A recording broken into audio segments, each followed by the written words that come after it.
السلام عليكم ورحمة الله وبركاته. اليوم أنا قلت بنزل مقطع فيديو كيف تقص الثوب السعودي. قبل ما أنزل المقطع كيف تقص الثوب السعودي لازم أنزل المقطع هذا، لأنه ما حد بيفهم إيش قصة الثوب السعودي إلا إذا شاف هذا المقطع. وهذا المقطع هو شفوي، لكن بتستفيد منه أكثر من النص. يعني بقصة الثوب السعودي بتستفيد أكثر من النص، لأنه إذا نزلت مقطع فيديو كيف تقص الثوب السعودي وتكلمت على الأوصال اللي أقصها ما حد بيفهم شيء، خاصة المبتدئ. يعني أتكلم عن المبتدئين، فأي واحد مبتدئ وغشيمة ويشتي يدخل المهنة هذه، يشتي يعرف قصة الثوب السعودي، يشتي يعرف القصة، لازم يبدأ يتابع هذا المقطع قبل كيف تقص الثوب السعودي. أنا شبدأ أوضح إيش الأوصال اللي تتركب للثوب السعودي. يعني عشان أول ما أقص مثلا من القماش، من الطاقة، الوصلة الأولى للثوب السعودي تفهم وين تتركب.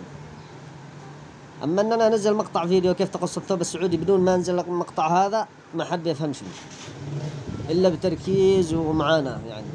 لكن بهذا المقطع بتفهم كثير إيش قصيت أنا على طول. هذا الثوب السعودي يتركب من البدنات الأمامي والخلفي، هذه الطويل حق الأمام والخلف، هذه تسمى بدنة.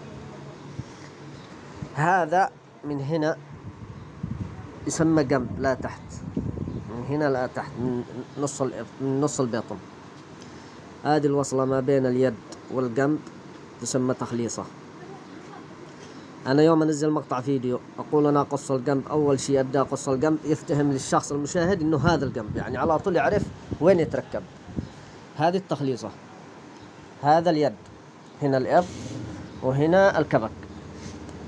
كان كبك مقلوب إلا كبك قماش، المهم كبك. إذا كانت يد سادة هذا بتسمى المكان هذا يد سادة، بتسمى كفة. تحت طول العطفات اللي تحت تسمى كفة. هذه حق الزرارات، هذا يسمى قبزور كبير، وهذا قبزور صغير اللي تحت. هذه حق الزرارات.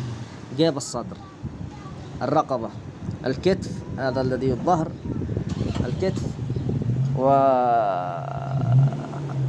يعني خلاص هذا لهنا يعني يعتبر الشرح وافي.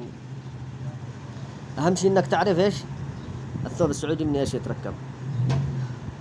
لأنه إذا قصيت أنا الجنب، قصيت التخليصة، قصيت القبزور الكبير والصغير والرقاب والظهر، يا الله بيفتهم لك إلا الرقبة الذي معروف واليد.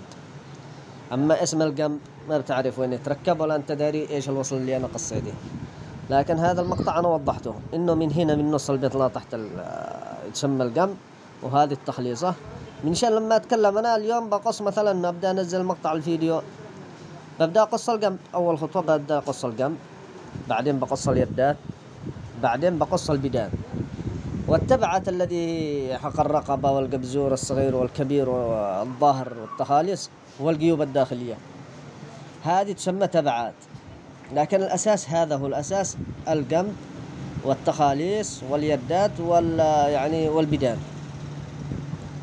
أي واحد يشتي يفهم القصة السعودية يبدأ لازم يركز على المقطع هذا، وهذا المقطع هو هذا اللي بيوضح كل شيء. المهم أنا تكلمت على الأوصال اللي تتركب للثوب السعودي، وتكلمت على كل شيء بالمقطع هذا. أنا لما أنزل مقطع فيديو كيف تقص الثوب السعودي ببدأ أتكلم إن أنا بقص الجنب. الغشيم والمبتدئ ما هوش داري إيش الجنب أصلا، التخاليص موش داري ما هي، كل شيء موش داري ما هو. لازم متابعة لمقطع الفيديو هذا، وبعدين متابعة كيف تقص الثوب السعودي.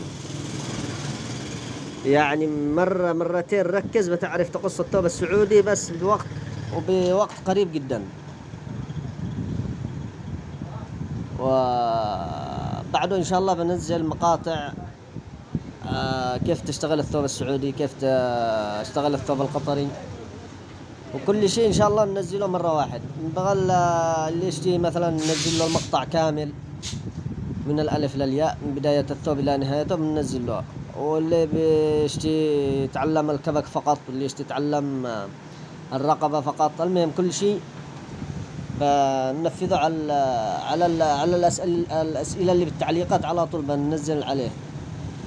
كل واحد بنجيب له طلبه إن شاء الله.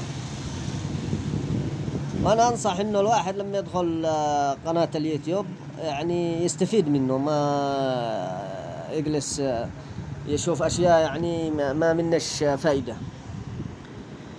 وهذه أصلا حصلت معي أنا بالبداية. أول ما بديت أتعلم القصة حق الثوب السعودي كنت أتعلم عند واحد ما فهمناش من إيش يتركب الثوب السعودي، بعدين رجع فهمنا كيف تقص الثوب السعودي. فأنا عانيت من النقطة هذه. كان يقول لي نقص القمب، لا أنا مش عارف إيش القمب، نقص هذا ما أنا مش عارف إيش اللي وصل لي يتكلم عني. لكن الآن لما وضحت أنا بالمقطع هذا خلاص إن شاء الله أي واحد يتابع القناة ويتابع كيف يقص الثوب السعودي بيفتهم له من أول مرة أو ثاني مرة فقط. وشكرا.